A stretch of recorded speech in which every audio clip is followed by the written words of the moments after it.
લખતર ગેથડા હનુમાનજી મંદિર ખાતે લોકમેળાનું આયોજન કરવામાં આવ્યું।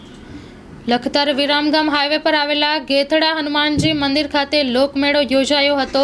લખતર તાલુકો ઇતિહાસના પાને અલગ ઉભરી આવે છે, ત્યારે લખતરથી વિરામગામ તરફ 5 કિલોમીટર દૂર આવેલ ગેથડા હનુમાનજી મહારાજની જગ્યા ઐતિહાસિક દ્રષ્ટિએ ઘણું મહત્વ ધરાવે છે। જોઈએ તેનો ખાસ અહેવાલ। Story report by Jayendrasinh Zala, Lakhtar. Viramgam highway पर લખતરથી અંદાજિત 5 કિલોમીટર દૂર આવેલ શ્રી ગેથડા હનુમાનજી મંદિર ખાતે આજે લોકમેળો યોજાયો હતો। કાર્તક મહિનાના છેલ્લા શનિવારે અંદાજિત છેલ્લા 50 થી 60 વર્ષથી પણ વધારે સમય આ જગ્યા પર લોકમેળો યોજાય છે। મળતી માહિતી મુજબ છત્રપતિ શિવાજી મહારાજના ગુરુ રામદાસજી બાપુ જ્યારે ભારત વર્ષની યાત્રા નીકળ્યા હતા ત્યારે તેઓએ અહીંયા રાત્રિ રોકાણ કર્યું હતું। રામદાસજી બાપુને ટેક હતી કે હનુમાનજી મહારાજની પૂજા અર્ચના કર્યા બાદ જ તેઓ અન્ન ગ્રહણ કરતા હતા।